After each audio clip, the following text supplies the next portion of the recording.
All right, so this is a 1992 Ford Ranger Custom, the V6, and it was having some problems where the idle was very high, roughly about 3,000, which is absurd.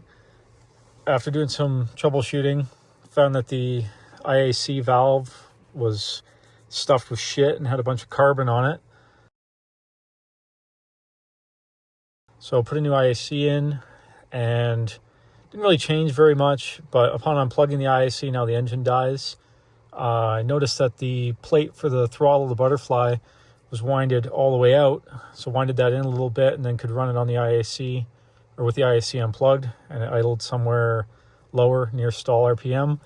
But something that's curious here is if you turn power on, the tach goes up to 25, and that was part of the problem, was it was idling at like 3,000.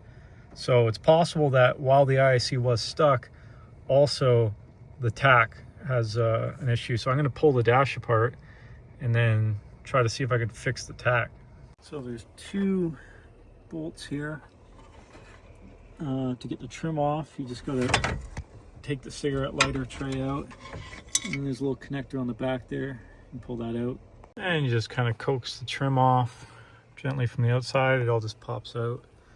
And then you're left with the gauge cluster and a couple of bolts that I didn't get a tool for. So there's a couple of T15 screws. Take those out, takes the plastic off, and this cover comes with it, and then it's exposed to cluster, and then you can come in here and remove the tach from the display. Now,